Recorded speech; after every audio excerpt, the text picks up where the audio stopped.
How do you say we're in Bolivia? How do you say we're in Bolivia? Estamos in Bolivia. Estamos en Bolivia. Buenas noches. Estamos en Bolivia. Bro, what are we doing? This is this is insane, dude. Impossible Route, Season 3, Bolivia, Camino del Muerte. Yo! Estoy contento de verdad.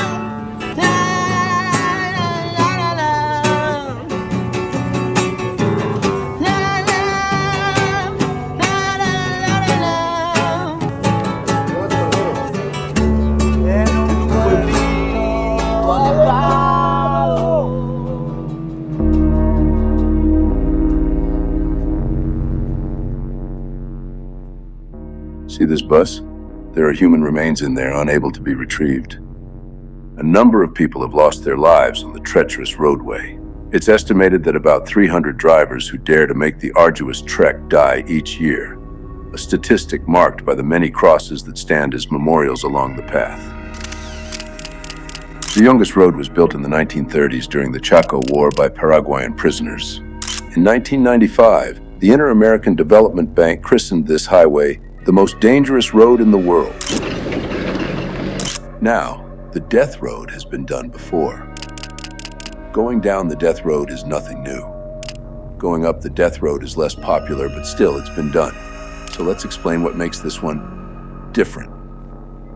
As the film series implies, the route must be impossible, meaning the route must be something no one has ever done before. So with the help of a local guide, the two will start in La Paz, Bolivia, at a lung-crushing altitude of 13,600 feet or 4,200 meters. Day 1 of 3 will take them through the barren lands of the Bolivian mountains. 5 14ers, peaks over 14,000 feet or 4,300 meters are waiting for them before the plunge out of the thin air and down to the Yungas jungle. Day 2 is an easy day, as altitude goes, remaining low in the jungle and crossing the Yungas River. Day 3 will be the single hardest day of their lives. The final day will have a single climb, 15,000 feet or 4,500 meters and 50 miles or 80 kilometers. That's 4 times as long and 3 times as high as the tallest climb in the Tour de France. The elevation here in Bolivia is a real danger. Extreme physical exertion, not being acclimated, and low blood oxygen saturation poses real life-threatening danger. There are 2 main characters in this story. The first is Jeremiah Bishop, a pro mountain bike racer, a 2-time national mountain bike champion, and a living legend in the sport. The other, Tyler Pierce, a YouTube personality, filmmaker and editor, and adventure enthusiast. These 2 have been through a lot together over the past 3 years. In a quick summary, they have taken on 10 impossible routes: Hawaii, Death Valley, Virginia, Montana, and Colorado. During Season 1, Jeremiah was the dominant athlete, always finishing first, while Tyler lay on the ground contemplating his life choices. Season 2 kicked off a whole new level of insane. Jeremiah and Tyler rode 36 hours in Texas, raced across France in 3 days, explored the blast zone of Mount St. Helens, and finished Season 2 at the top of a 10,000-foot peak in West Yellowstone. The skills these 2 have learned over the past 3 years will be put to the test. The relationship between the 2 will also be put to the test. Tyler came into this project with adventure and storytelling in mind. Jeremiah, though, came for blood. JB was quoted, "Tyler doesn't acknowledge my cycling accomplishments. He doesn't respect me as an athlete, but he will after this one." Okay, these guys don't have oxygen. We are at the high altitude. Welcome to Bolivia.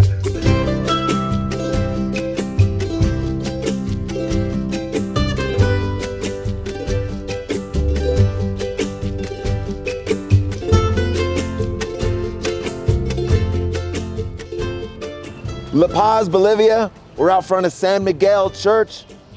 Day 1. So we got a really tough route planned today. So we're gonna climb up to the Cloud City, this mining town on the top of this, or the side of this 22,000 foot mountain. It's just mind blowing. The route is about 160 kilometers though. I think it's like 90 miles and climbs something 20,000 feet of climbing. So that's what, like a million meters? It's 125 miles to our hotel. We gotta work that out for us. Day 2 is gonna be a little bit easier. So we're like front loading it and then in loading it. Day 2 is kind of a relaxing day. I'm excited, but I'm freezing. We're running out of daylight. So let's get going. Yep, rock and roll. You.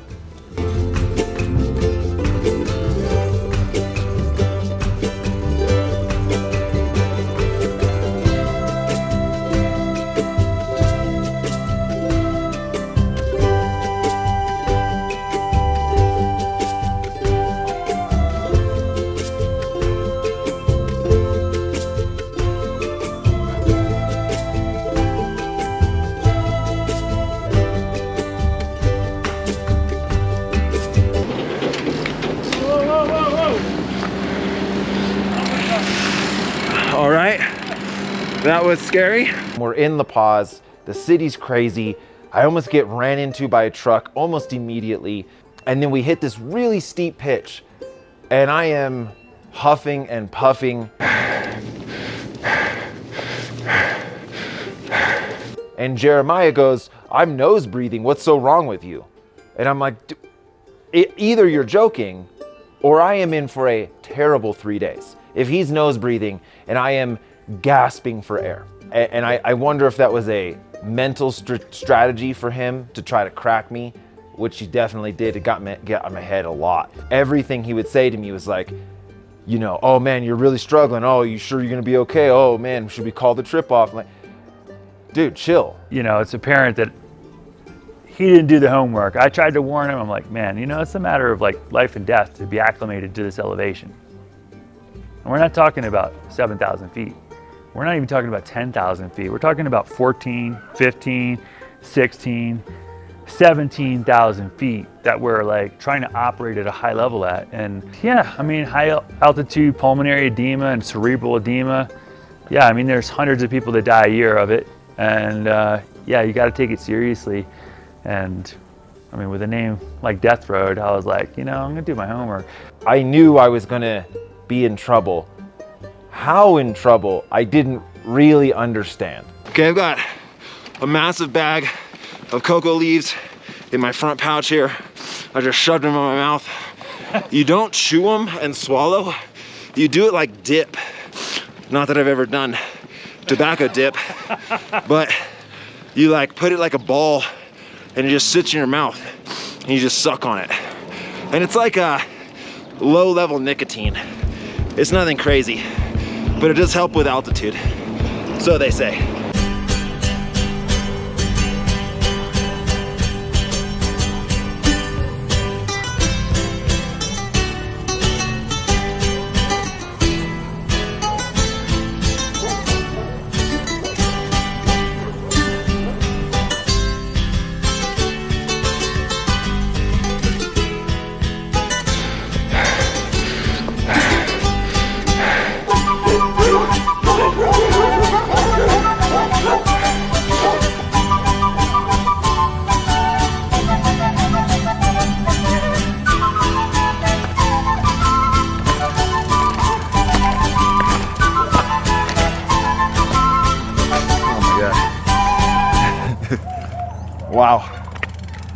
Wow. We just started a 1,000 foot climb in 2 miles right alongside this like mud mountain. It's like adobe. It's kind of weird.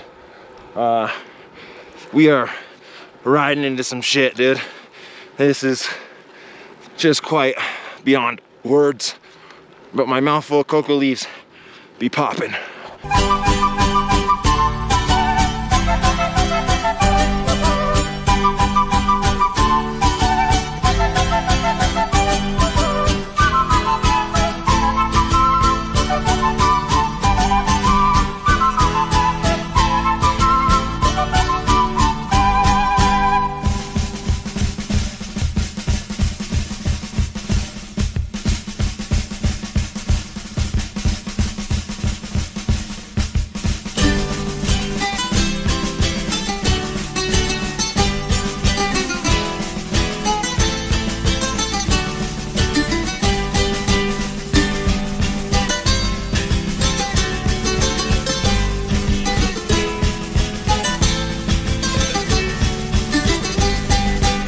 we fly down this crazy descent, and then we're hitting kind of like our real main first big challenge up to almost 14,000 feet. In hiking, a 14er is like, that's a badge of honor that you hiked up to a 14,000 foot peak.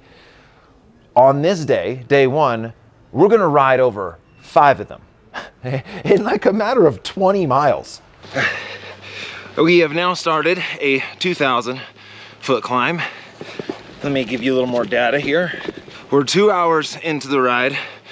We have gone 15 miles. We've climbed 3,100 feet. We're at 12,000 elevation. So at the end of this climb, we will be at the top of a 14er, which a 14er is a lot of people like in Colorado, you know, they hike these 14ers, these peaks, and that's life achievement. That's a big deal. That is, high five yourself.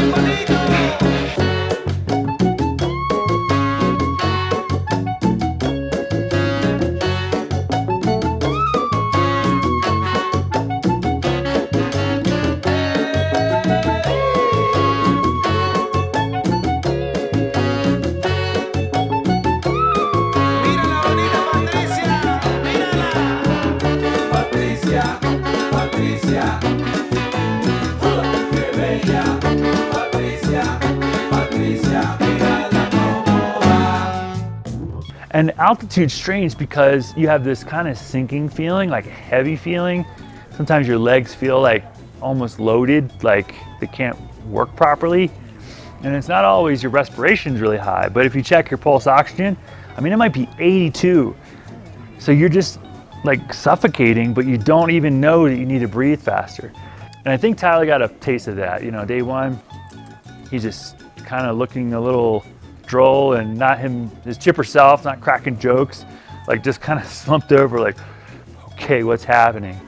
And we hit 14,000 feet. I was like, all right, well, I'm gonna kind of see what it feels like to go a little harder. I need to chill out. But then Tyler was, you know, quite a ways back. He's got life to live and stuff to do and couldn't necessarily squeeze in that acclimation time. I'm struggling a bit. It's such a weird feeling though. It's like, you're not bonked, you're not cracked. You feel like you have energy. I just don't have any watts. It's so strange. And as soon as I'm like, well, no, dude, just don't be a sissy la, go. I just feel so fuzzy and lightheaded and weird. It's okay. We're taking our time. I'm getting there. We'll work into it. It's a long trip. So we get to the very top of this 14,000 foot peak, and Jim, our medic, brings out the little thingy, pulse ox. And again, Jeremiah is so excited about this thing because he's been acclimating for 2 weeks at Colorado. And so he just can't wait to see how crappy I am and how great he is. Pulse ox, SpO2 is 73% and his heart rate is 80 right now. Is that good? No, Well- let's go down. Yeah, No, no, let's go it's down it's now. pretty low. How you feeling, man?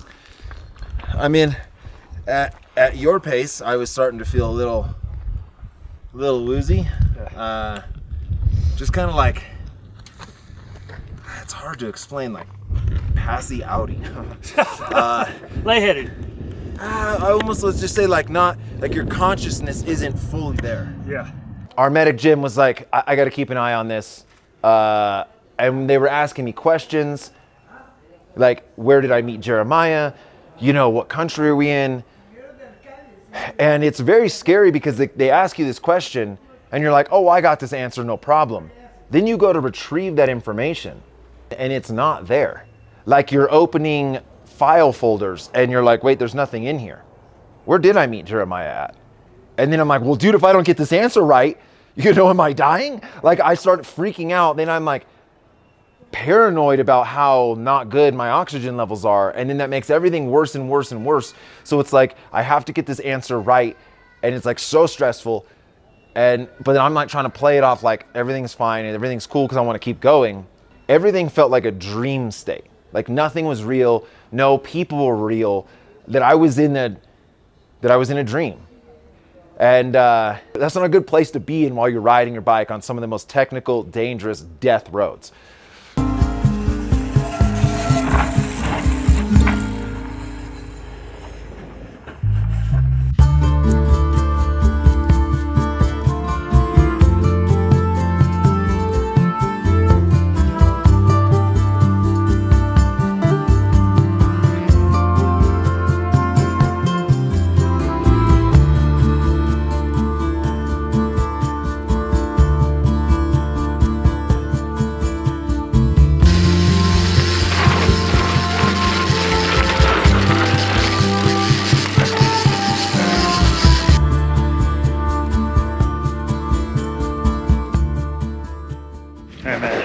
This next summit, I mean, it takes us up to an abandoned mine, the Cloud Town, on the side of this insane 20,000 foot peak, but it's like the crux. It's today's crux. Yeah. Cool. I'm gonna try to really focus on my breathing, get my breathing going more, and see if that helps, because I was kind of having shallow breathing or quick breathing or like upper respiratory breathing. So I'm really gonna focus on that. Really pay attention to my brain. This is like the crux of the day. Get to the top, then it's almost all downhill to the Amazon. Then there's a couple more steep climbs, but then we'll be between 4,000 and 6,000. Should be good. El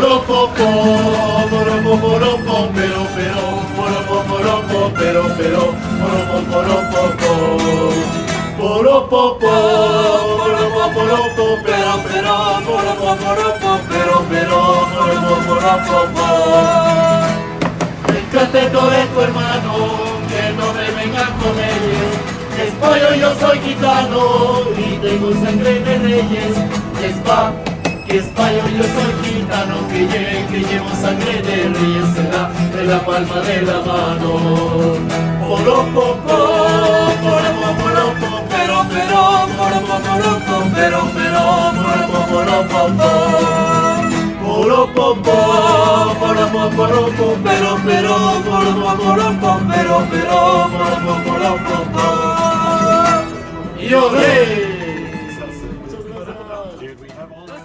So we start climbing and climbing and climbing, and eventually you get the scene, the visual, and you realize, you're riding at 13,000 feet and you're looking up like this at this monster. And Tyler eventually makes his way up there, and I can tell he's not too happy about the altitude situation. It was a tough one for him.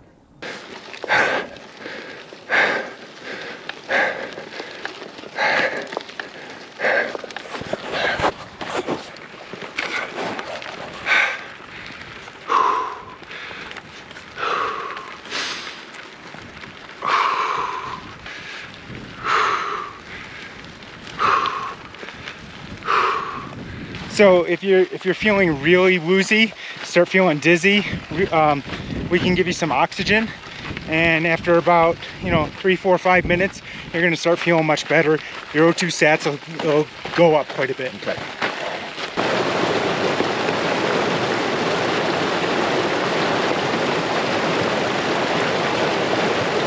Yes. Well done, buddy. That was amazing, Okay. man. You really... Ball socks. Huh? Finger. Oh, it's still low.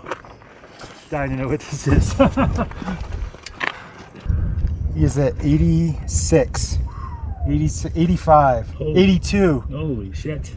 67%, 122 beats per minute. Whoa. How, is that correct? That's bad. I'm trying to play it off cool, but I'm like, I could pass out any minute. And so I kind of pull over and the crew comes and I'm like, hey, let's try out that oxygen. That would be fun. But I'm like really worried. Over your nose.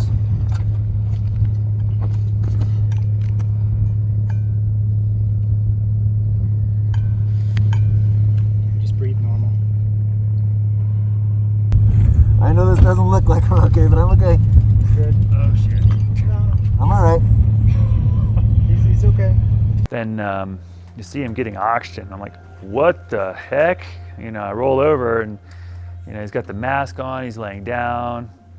So we put some oxygen on, and it wasn't like instantly better. It just sort of, all of a sudden my body could behave normally. So then I started going, and it will only last, like that oxygen only lasts like 5 minutes. It's funny, like, I just want to hammer. I feel totally normal. I know it's not gonna last, but wow. I wonder what it'd be like if you just strapped that thing to your back and then rode. Is that cheating? So I was able to get all the way to what I thought was the top, but Jeremiah wasn't there. Okay, so I made it to the top, but Jeremiah wasn't there. Now it like descends behind the mountain. And I'm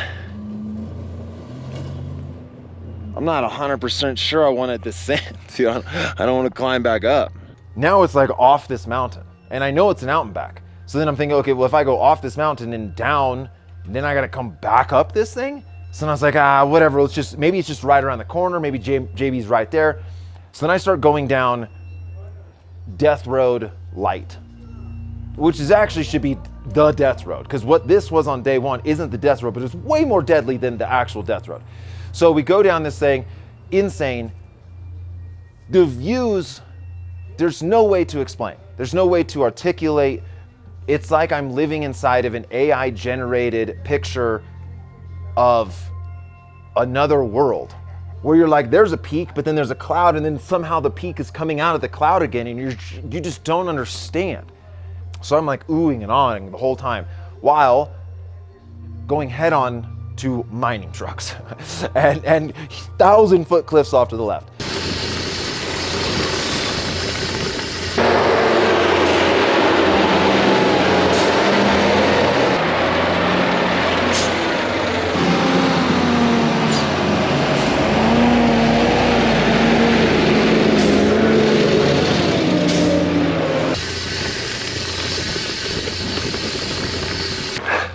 I can't believe this is the road we're doing.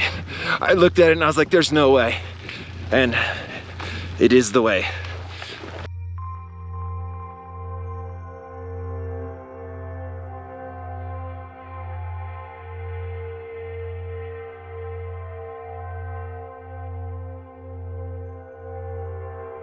Tyler might not be the fastest, but him quitting is not an option. Tyler, struggling with the elevation, continues on. This mining road is the hardest, most challenging moments of his life.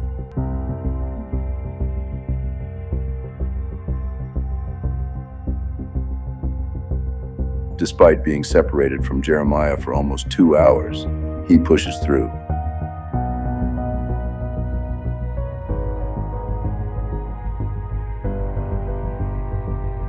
Speaking of Jeremiah, this is where the story gets a little interesting.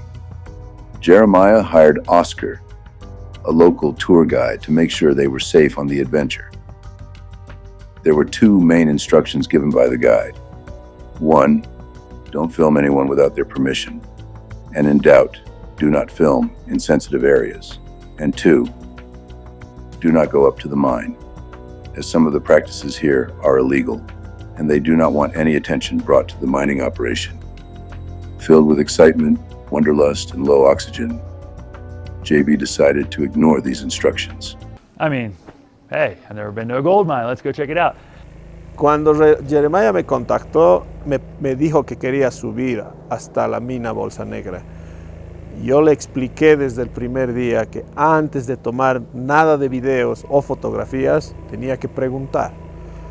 Pero lamentablemente ese día creo que la emoción de la filmación ha hecho que olvide las instrucciones del guía que soy yo en este viaje, y hemos tenido un pequeño problema cuando él ha llegado a la mina arriba.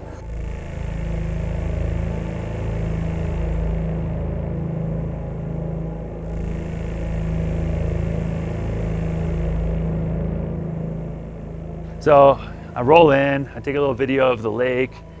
I see a guy there, he's like, you know, ask him how I'm doing and offers me some cocoa leaves. I offer him some like candy.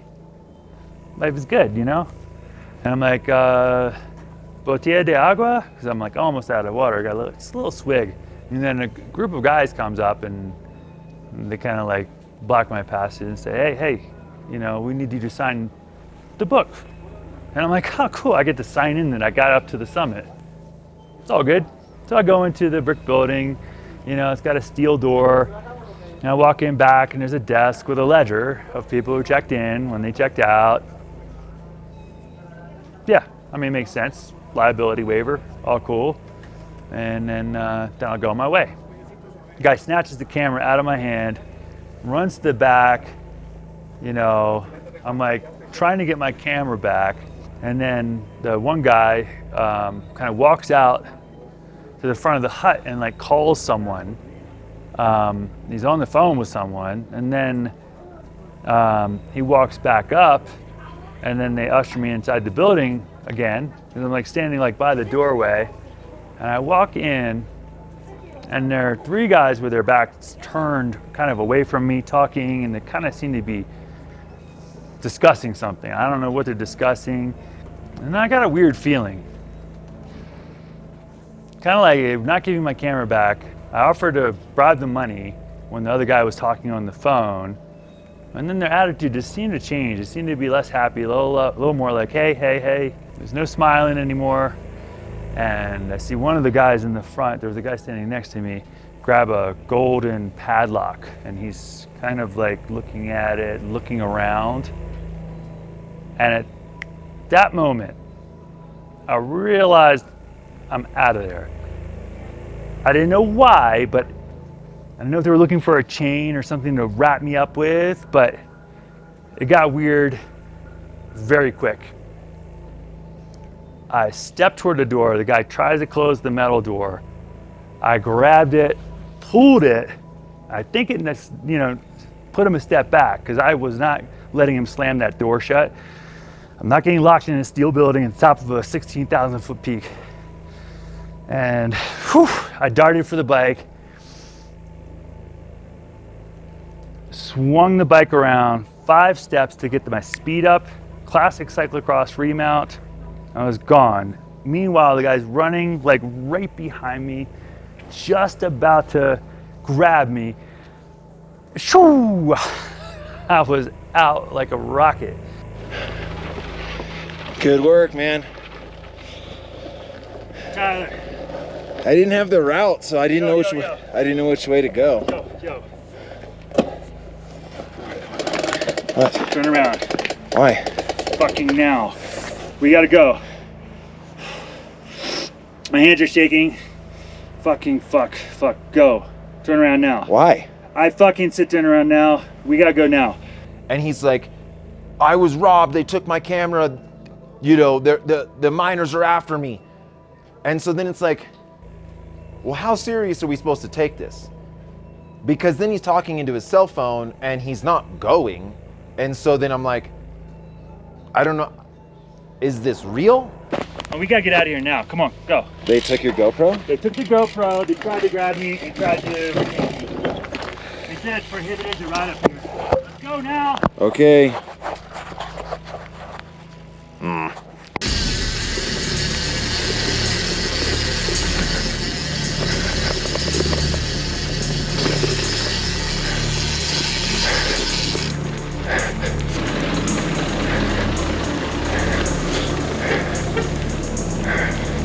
So then we go down and then now we have to climb back up this section and he's just like sending it. And I'm like, bro, I can't send this. So like if we're being chased, I need to get in the car. And so then he's like, well, I'm not really sure if we're being chased. And I'm like, dude, you got to make up your mind. Are we being chased or are we not being chased? And then he just like rides away. I'm not gonna make it, dude. They're gonna get to us. I can't get up this shit. And then he said there was a silver car coming. So like in the distance, I can see this silver car like getting closer and closer and closer. I'm like, dude, just fuck the bike, bro. Like put it wherever. Let me hold it out the window. Let's go.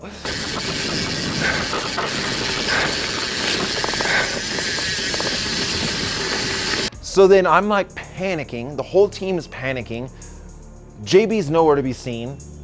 And then we get to the top and like the cars cannot go fast down these roads. Bikes can. And then I hear sirens behind me.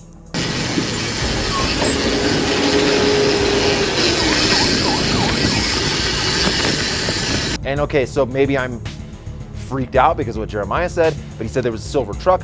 I look back, there's a truck flying towards me, like very fast and not close to me. Like they're not trying, I'm not blocking them. And they have this siren on and they're yelling. And so then I think, well, I'm about to get abducted by cartel gold miners because they think I'm Jeremiah. Because how many other cyclists are out here? It's not like there's hundreds. You know, this is the only dumb cyclist that's ever come up to the mining village and put a GoPro in their face. So like, you know, can they tell the difference? Can I explain to them, oh, no, I'm not idiot, idio, not me. And so I then descend faster than I have ever descended in my life. And I am flying and I'm trying to look back, but like death to the right. And I come to a mining truck that's literally stopped in the middle of the road. Now, what do I think? I think they radioed ahead and said, stop this guy, block the road.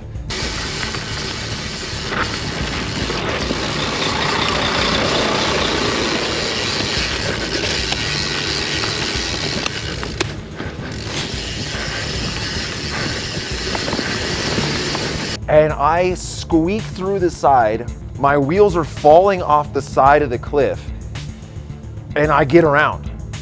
And then I'm like, dude, done. Because they're smoked. They can't get around. And so then I'm like, oh, okay, I'm gonna get to this llama village. There was a llama village that they parked the trailer at and it was like ruins. And so I'm like, dude, if I can get there without them seeing me get there, I can hide.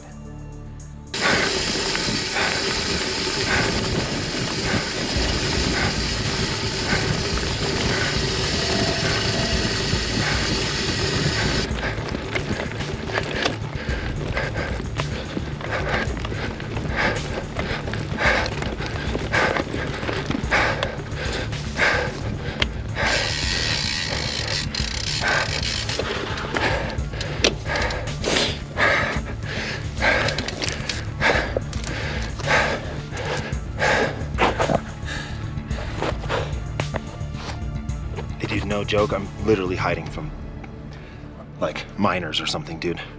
JB got robbed. They were trying to arrest him. They were right behind me. Dude, I literally never gone downhill so fast. Now I'm hiding out in this like llama hut. This is literally no joke.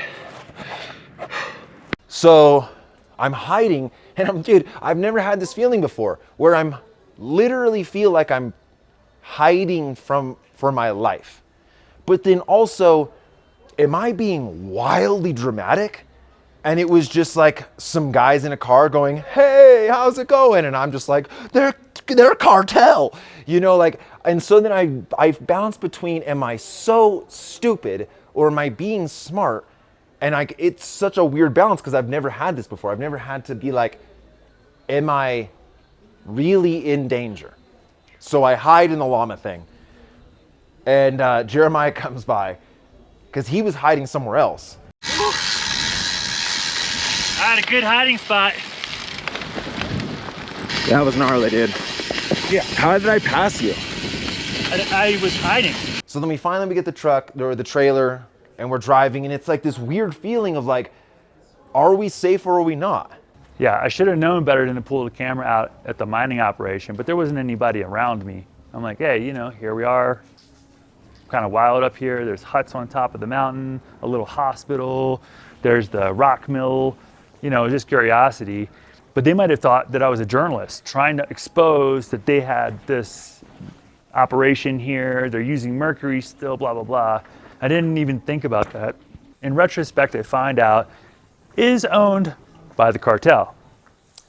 So kind of collectively just said, hey, let's just move on. You know, if we get past this village, this is where the miners stay, or most of the miners live.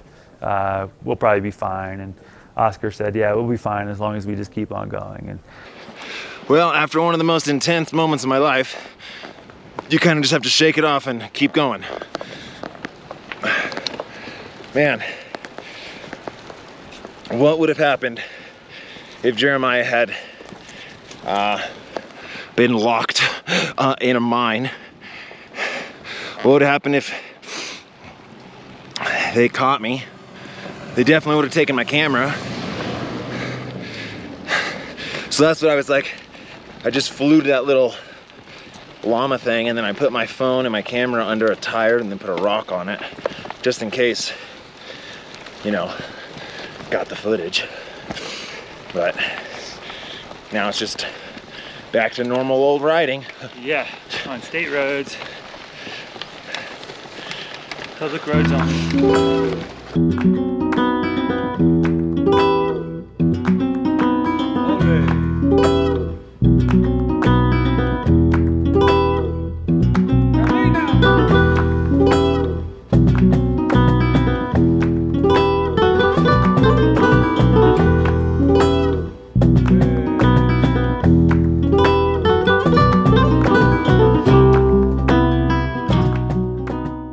It's uncertain as to how serious the situation truly was, but this we do know. 1, the country is divided on the practice of using mercury for gold mining. These mines do not want any attention whatsoever, let alone a potential journalist with video evidence. 2, Oscar did say there's a high chance of this mine being owned by the cartel. And 3, the team had a safety meeting before the project with an ex-Black Ops IT surveillance officer. Tyler and JB were briefed that for every minute you stay in a bad situation, your chances of returning home decline rapidly. So regardless if it was just a simple misunderstanding or not, getting the hell out of there was the best move. We're descending way down into the jungle. Oxygen starts flowing back into my blood. And when I tell you that the oxygen felt like liquid, it was so thick. And we're at 7,000 feet. That is elevation in America. If you're doing a race at 6,000 to 8,000, that's high up there. Alrighty, we are on a 1,500 foot climb in 2.7 miles. We've just descended dang near 10,000 feet. That was, you would think that would be cool. It got old real quick. And like, I almost would describe Bolivia's gravel as like war zone rubble. It's like not, you know, it's not the best gravel I've ever ridden. It's Reminds me of Death Valley. yeah, Death Valley-ish. Less sand. Less washboard, but like these big old rocks, rubble everywhere. And then it's like, really doesn't have much traction because it's all dry. Yeah, whatever. All right, we are just gonna ride until the lights run out, or our legs run out. My legs have not done well today. Yeah, man. I mean, what a story. Yeah, I don't even know where to begin. It was an epic day from front to back. Like, and of course, like the events of, you know, almost getting abducted by miners at 16,000 feet and put into locked in a steel building. I mean, That would have been really awesome. imagine if they had locked you in there and then it was the weekend, so they don't come until Monday. Yeah. And you're there Saturday and Sunday. Just Oh no, I 100% got the hell out of there, and we'll tell that full story in length yeah. soon. I think generally speaking, you know, we had a lot of stuff that was challenging us today. You know, Well, you filling come it over the off. top of that thing, and then you see this zigzags into space. Yeah. And you're just like, what? Like, I'm supposed to go up that? It was a bit crazy. Yeah, I had quite the poopy day until I hit around 7,000 feet, and then felt really good here in the Amazon. But it's so dark, so I don't even know what it looks like. Tomorrow. It ended the day really good for me, which is always the best way to do it. If you end the day feeling totally just bleh, I'm not in handcuffs or in jail, so that's like really all that matters right now. Like, you know what? Good day. Good day.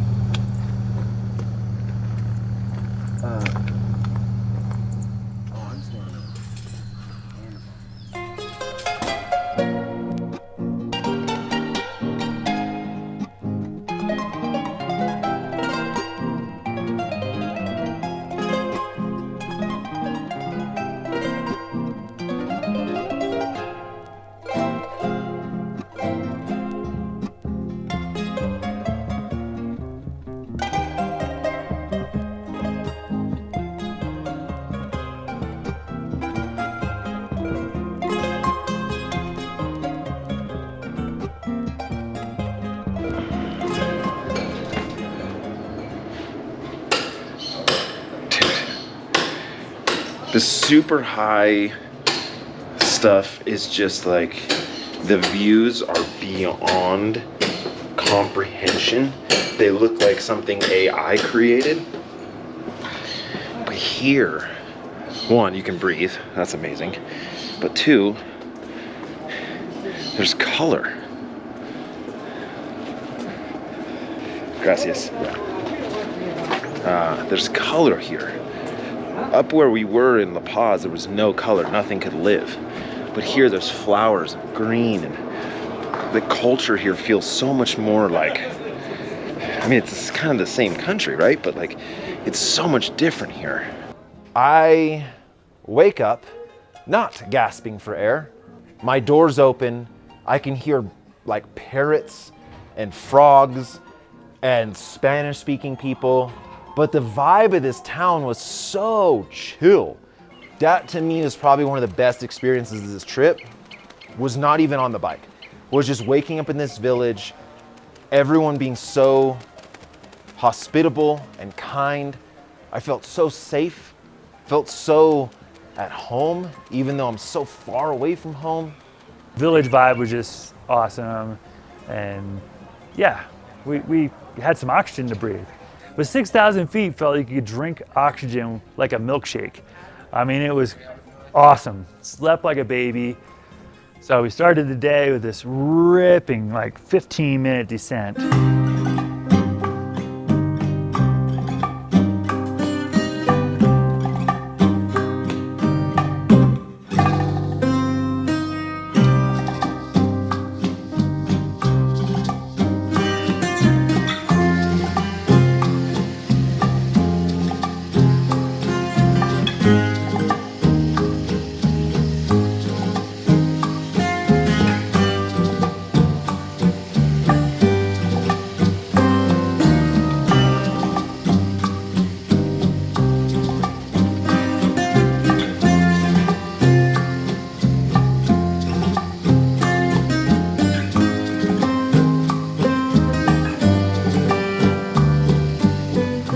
The jungle is my jam. I'm wearing a jungle shirt, which is one of my favorite shirts. The vibe is as high as it could be right now. It's warm, oxygen feels like it's made of liquid, but we're still at 6,700 feet. It's so crazy, it doesn't feel like it at all. It's so wild. Hola. And where are you going? I'm Mr. Worldwide, bro. I know all the languages. We had a big climb up out from the river, and Tyler was taking the pace and, you know, I mean, stretching me out. I'm like, okay, he's going. He's really kind of in the mode. He's got oxygen, he's feeling better. You know, he's riding at an elevation that's similar to his home. And yeah, just having his day, having a good day. And yeah, it was good to see.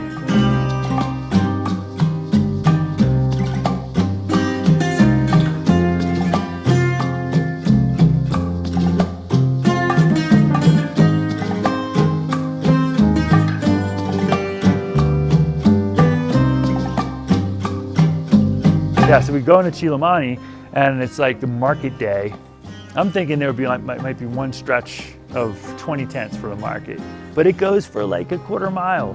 Here in this small little town, riding a bike that's pink and blue, and I am like an alien. and my wheels like so it's so loud, and everyone just staring at me, and all eyes were on me. And so then it felt a little weird because I want to look at everything, but then I feel like I should be buying something. The people that were so kind, okay, they were kind in like a curious way, but not in a, sometimes when people are curious, they're negative, or they're like afraid, or they're standoffish. They were curious in like, I want to know everything about you, and I think everything you're doing is amazing. And so it made you feel like you're just this celebrity or something. Like it was just so cool. Like I was so uplifted. We check out this church. Jeremiah got some fresh squeezed orange juice, and everything I had heard coming into this was like, don't drink the juice. Don't drink the juice because they mix it with water. Okay, so when in Rome, this guy is taking fresh oranges, peeling them with this little rotary orange peel. Hopefully he's using those for some drinks later. And then he takes a couple of those, puts them in his hand press, and it's going to be the most amazing drink probably ever. Even though I'm watching her squeeze just straight up juice, I'm trying to think of like, is there any possible way that I'm gonna get a stomach bug? Because blowing shit out of my ass for the rest of the trip would not be the idea. Jeremiah's like, and he crushes it. And yes, do I want to experience this? Yes, I do. But I'm also like a little bit afraid. Oh, it's tart, tangy, a little tannic. We pull the trigger and I drink this juice. Best juice I've ever had. It's phenomenal. It is amazing. Mucho delicioso. Yeah. Mr. Worldwide. I was under the impression that coffee was a bigger deal in South America. Because Colombia, I don't know. I guess I don't really know why I thought that, but it's very hard to find coffee here. So like you don't even see people drinking it. It's hard to find. They don't advertise it. You have to usually ask. A lot of cocoa leaves though. So I feel like it's just a societal thing that they go with cocoa leaves over coffee as a stimulant. But dude, I've been guzzling cocoa leaves, just chasing the dragon. It doesn't really do much. It suppresses my appetite. I'm not hungry, which is an issue. I need to be eating more, but severely under-caffeinated on this trip. And these stops I think are important. You know, not all the time do we hammer these things out and it's like a race from front to back. I wanted to stay in that village, in that market all day. But we take off towards the Youngest River.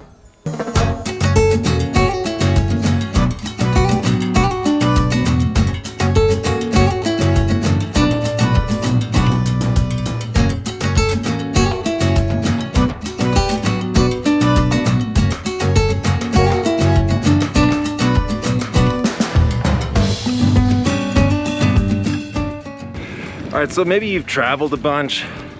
Maybe you live in South America and none of this is a big deal. It's so beautiful in such a destroyed way. I don't know how to explain it. Like, there's so much beauty and it just feels so different than anything else I've ever experienced, obviously coming from America, but like, I don't know, the people here, the colors, like, look at all those potatoes she's selling. Papas fritas, or papas, but I like my papas fritas. But so you have like all this beauty, and then all of a sudden you have this like burnt down, clapped out car just on the side of the road.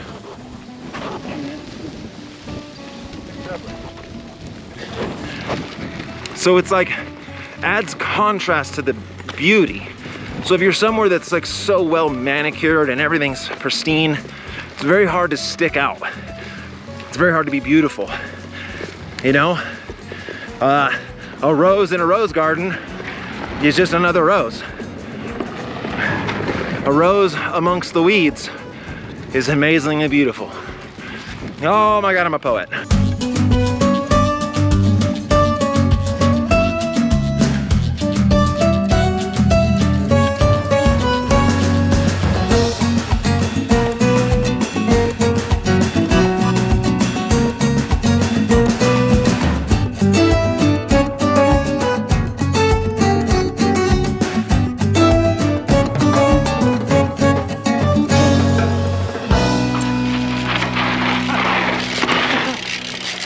So then we get down to the river and it's like full of rocks. So I take off my shoes, I put my bike on my head, like you would see in Africa or something where they're carrying all these things on their head. My bottle cages and my bottles, it perched right on my head. I get 2 hands free. I'm a genius. Got my bike on my head and I'm trying to find a place that doesn't look like it's got a crazy current, but I have no idea how deep it is. So that's gonna be a problem. This looks okay, I think. JB and I are trying to figure a way to cross this river. It's flowing really fast. So he goes one way, I go another way. I find a spot that I think I can pass, and I see just across the river this whole like little fishing crew. And they're all filming me. They all got their cameras out. And I'm like, okay, that's not a good idea. That's not a good sign. And so then I say like, oh, can I here? And they point down a little bit. So then I walk down a little bit and I go here and they go. So they like directed me, but they were directing me to where the rapids were. So I'm like, are these guys just like wanting me to just get washed away? Because where I think I want to cross looks calm. Yeah, you think? Yeah? I start crossing, so they're just like, can't believe that this guy has a bike on his head. They're all got their phones out and they've told me to go cross this part of the river. It's raging, it's warm though. And so I'm barefoot and the river rocks are so slippery and the water's like brown. So you can't see where you're stepping. And so it was very, very difficult because you had to walk like upstream and then sideways with a bike on my head, with the GoPro and my shoes. I mean, it was touch and go there for a minute and I didn't know how deep it was gonna go, but it only went like mid-thigh. Wasn't that big of a deal. Get across. I like wave my hands. The whole little like, fishing crew was just like, yeah, like they were so stoked that we made it. Yeah, did it. And then we connect with JB and we start climbing up pretty much the biggest climb of the day. A lot of life firsts on this trip. Getting chased by cartel gold miners. Crossing the Yongus River with a bike on my back. Trying cocoa leaves. The expansion of me as a human on this trip is massive.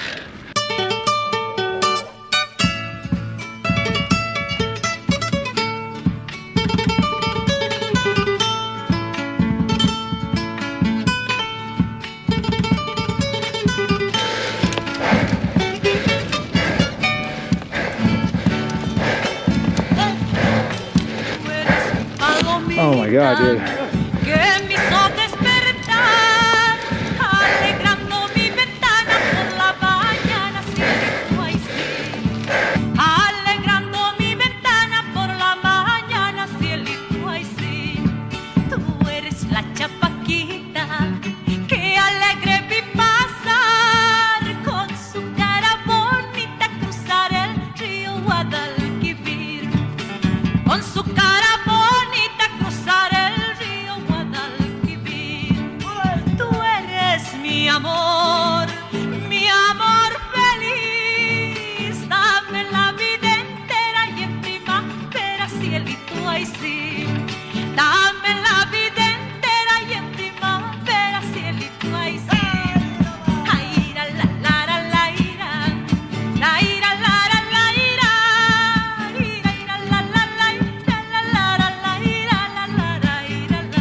It's been a lovely day, full of oxygen and amazing views and great colors.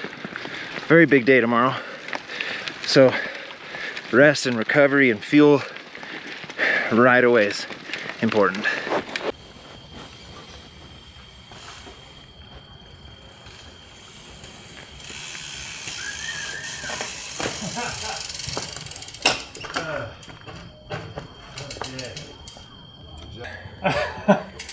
That was a little more than I thought it was going to be. That was steep.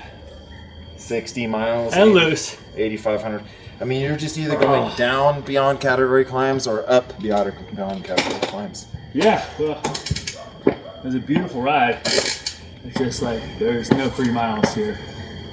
It was a very challenging place to ride, but you're riding great today. I think it was a big turnaround from day one. Yeah. And tomorrow we'll turn me back around. You'll be fine. You'll be acclimated. Yeah. Alrighty, let's eat and go to bed. Yes.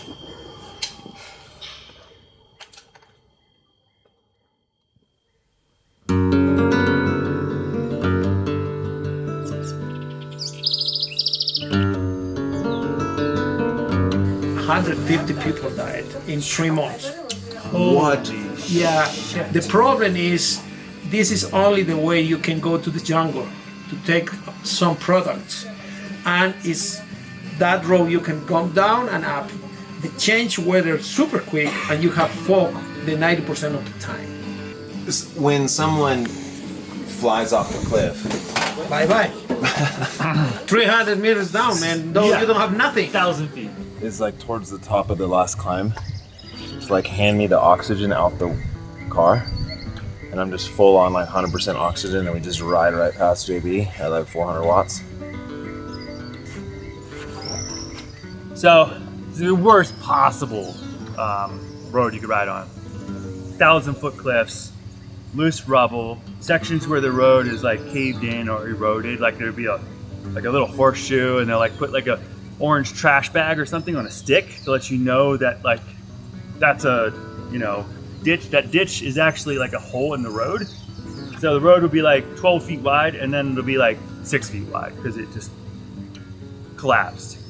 So in my mind, I'm like trying to sleep, and I'm thinking like, getting too close to the edge, falling over. I don't know. It's it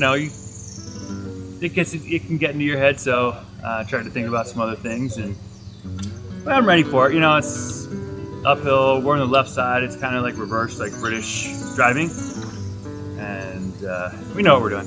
We're just gonna play safe, have fun.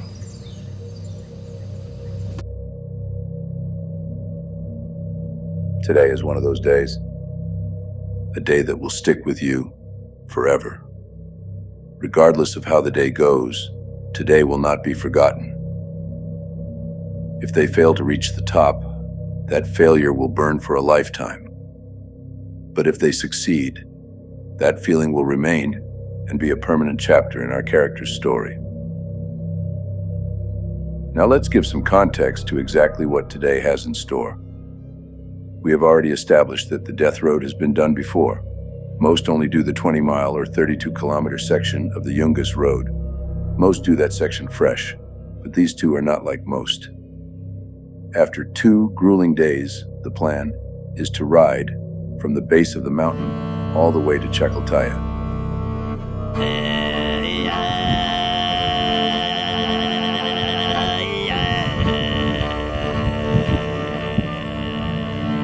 The top is at a life-threatening elevation of 17,100 feet, or 5,200 meters. The two will attempt this in a single climb, which in the cycling world it is accepted that a ratio of 1,000 feet of vertical ascent over 10 miles of distance is considered to be a very hard route. Today, they will push 3 times that ratio, covering 3,000 feet for every 10 miles or 524 meters for every 10 kilometers. Tyler did bounce back yesterday in the oxygen-rich jungle. That oxygen will no longer be an alley for Tyler. He barely made it to 15,000 feet on day 1, going all the way to 17,000. That's going to be a different story. All right, here we go. The famous death road. All right, looks like JB's trying to go for the KOM. For me, that's the psych.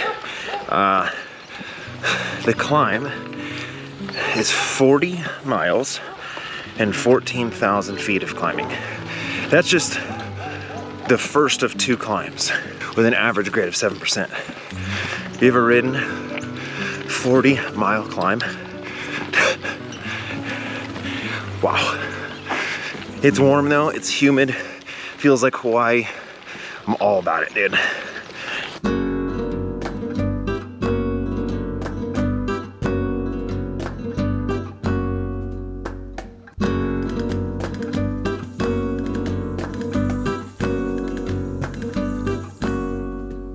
So we're gonna go from 4,000 feet up to 17,100 feet. Now, I got here a little early, which I don't wanna make this a vegan excuse, but scientifically speaking, the worst possible time to do an effort at elevation is between 4 and 6 days. Either you come right away, do it right away, or you acclimate for 10 to 14 days.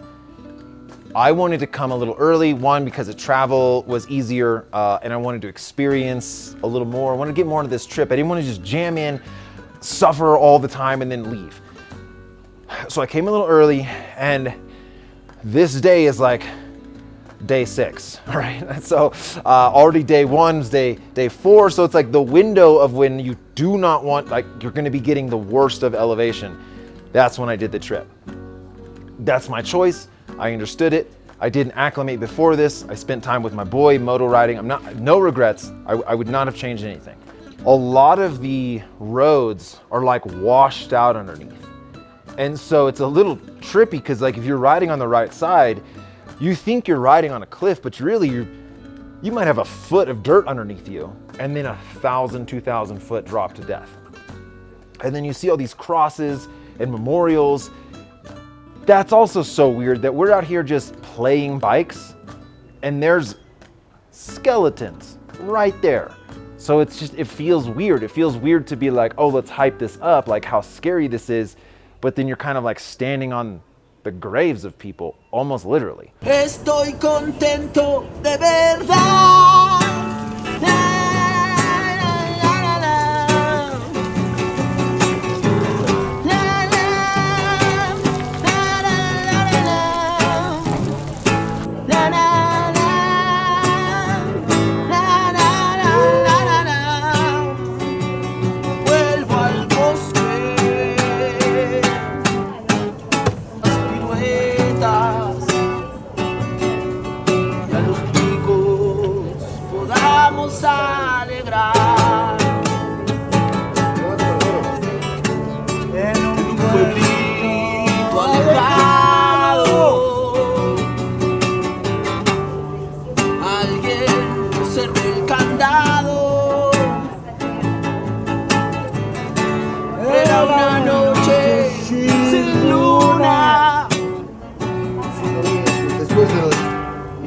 Yo dejé la ciudad.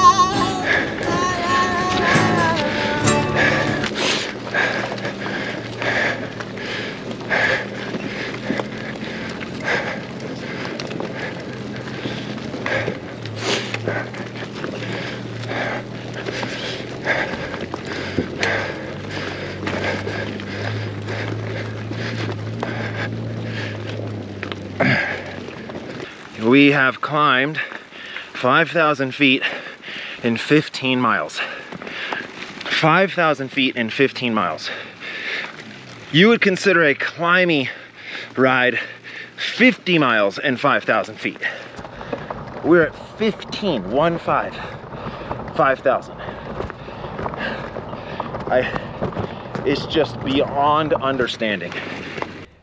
We get to this little like stop, like tourist stop where they had bathrooms, and they said they had cafe. I'm like, I could go for a coffee. Of nowhere on the side of a cliff, there's this toll station, but they have a percolator. Thank you. And oh, she's gonna make us some coffee. Oh wow. and she starts pouring out what looks like tea, like more water with a little hinge of yellow. And I go, well, that's not coffee. And so then they poured in the thing, and I'm asking, well, what is this? Because this is definitely not coffee. It's not black. It's a shade of yellow. And they go, no, that's coffee. That's coffee. I'm like, okay. Cheers, buddy. We're on the death road. So they say cafe, and then she's pouring it, and it's like clear. And it's very, very sweet. So there had to have been like sugar in this, right? Oh, it's liquefied sugar. Okay. It's like if you took a laser and melted sugar into its molten form, then you added coffee. It literally tastes like caramel almost. That's good. So this is locally done up here. Coffee from here, tons of sugar, delicious, tastes amazing. I prefer my coffee to be black as the night and taste like shit. I want an unpleasant experience the whole time I'm drinking coffee. It starts your day off right, so then everything that's not that disgusting cup of coffee that's so bitter and horrible is great. But now I'm like really addicted to this. Oh, yeah. It was delicious. It was amazing. I put it in my bottle, and it was a great little pick-me-up on our way up to the highway. Están livianas, incluidas estas botellas de agua. Si no tiene eso es más liviana todavía. No, ellos están livianos. Hemos salido La Paz 2 días. Yes, he's my friend. Many years ago, he trying to coming down to this road to Coroico and to the jungle in a huge group, and they guy like to go super fast. They fell down there. They tried to jump, but the boot is in the bike and they doesn't feel it, and they go down with the bike. Like I think 12 years ago, something like that. What happened? They jumped and that's it. In a car, in a motorbike.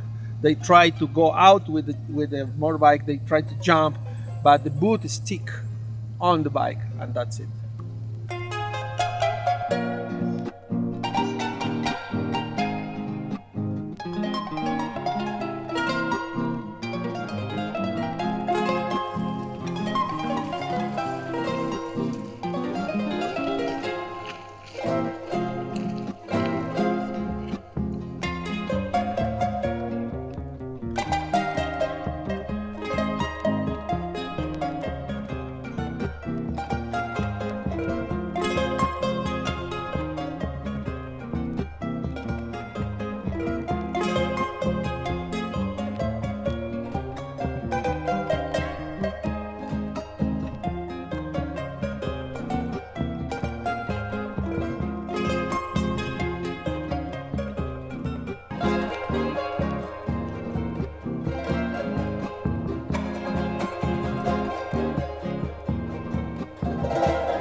We hit the highway, and again, this is like, we've not hit any pavement. We have not climbed on pavement, but again, this isn't pavement, it's concrete.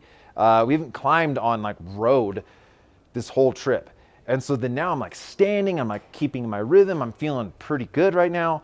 There's one truck is kind of crawling past us, and Tyler grabs on, and then, you know, he's kind of getting pulled away, and I'm like, haha, funny guy.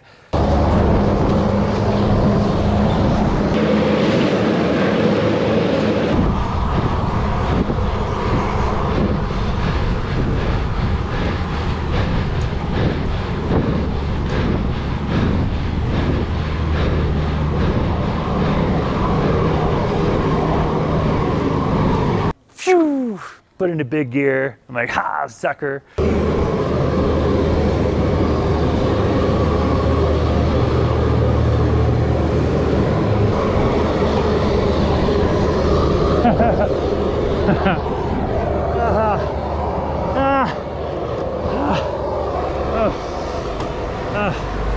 So anaerobic. Fuck you, Tyler. And I got a little pissed. Okay.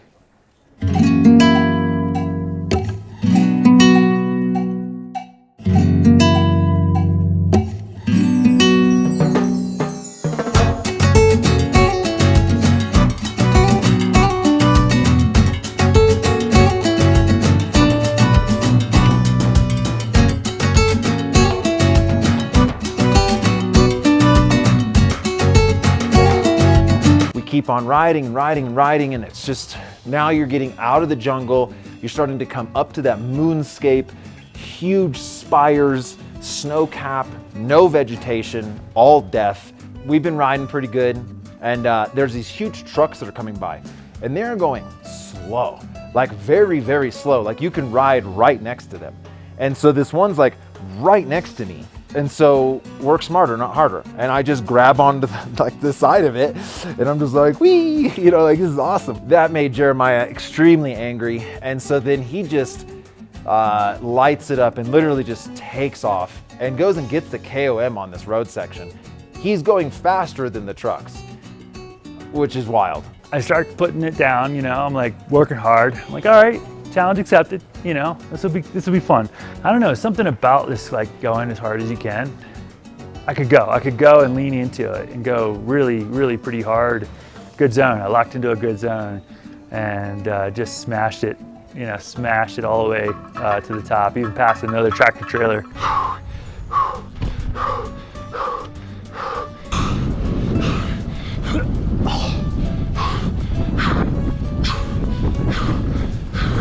And yeah, I just wanted to, let my actions speak. Just like, hey, you know. Just letting them know who's the boss. I am the boss.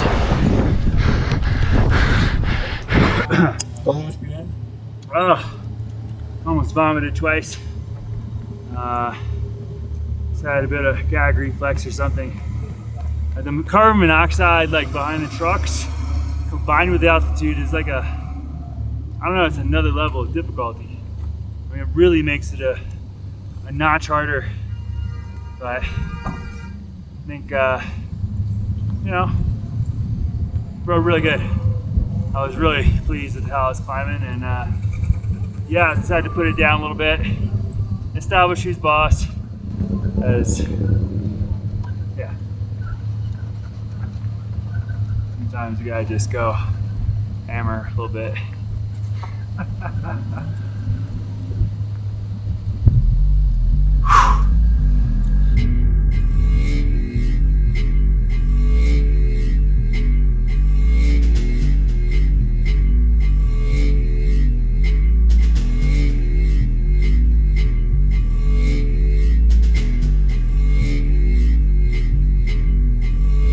But Tyler just, you know, as soon as we go uphill, like, I'm just riding my pace, trying to stay upright, because you're in the easiest gear the whole time. No, he's not looking good. I don't know. And we stopped to check in with the crew, and they're like, hey, let's check his oxygen levels. And yeah, it was bad. It was like upper 70s. So we put some oxygen on me. I lay my head down. I go into this like dreamlike state where I can hear everyone around me, but I don't really know where I am, and I'm completely disassociated from my physical form. I'm just like floating in a ball of blackness, and I can hear everything, and I just want to be there forever because I'm totally fine just drifting off into the ether right here.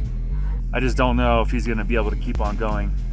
I mean, it's not up to me, but I think Jim, you know, is going to need to make a call at some point, you know, as to where it's unhealthy or not to continue. So I'm really concerned, you know, I don't want to go up ahead and leave him behind, but then I'm conflicted, you know, then I don't get to the top of the mountain too.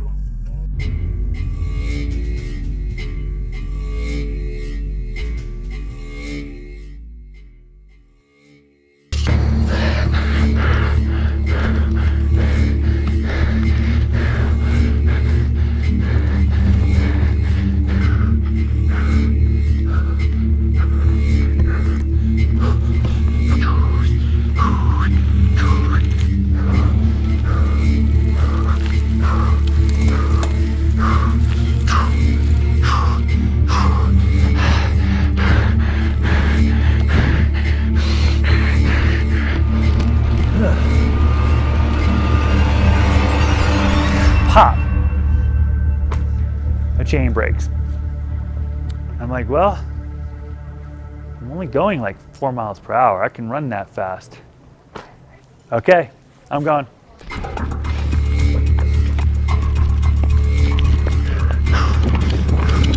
I'm at 16,600 feet.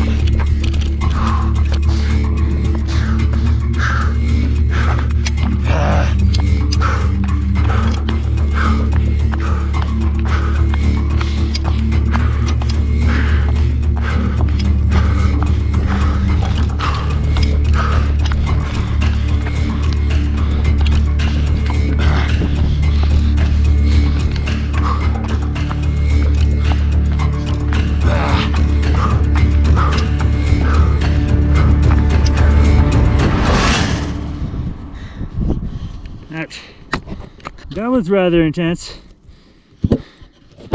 That was really freaking hard. One of the hardest things I've ever done. I guess starting to amass a pretty decent pile of things that are hard that I've done.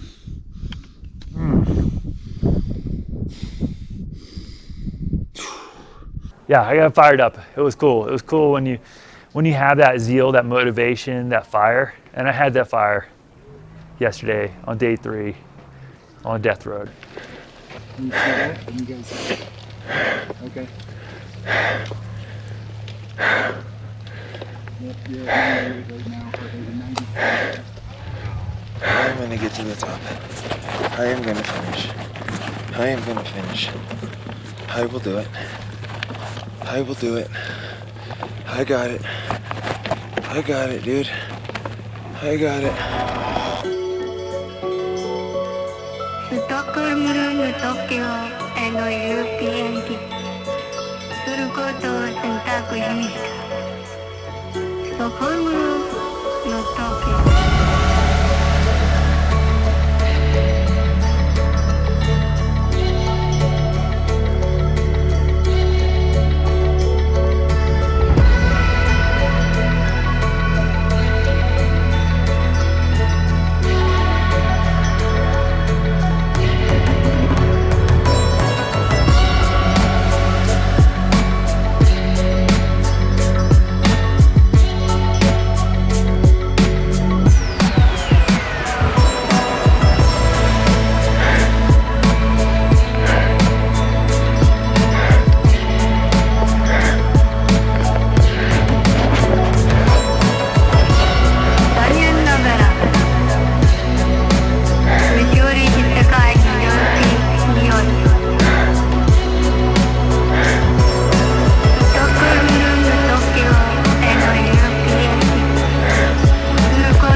Good job.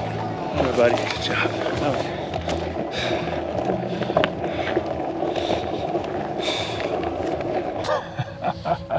Well, that was definitely the hardest thing I've ever done, to say the least. I mean, there's no words, there's no way to comprehend it, that you can't explain it.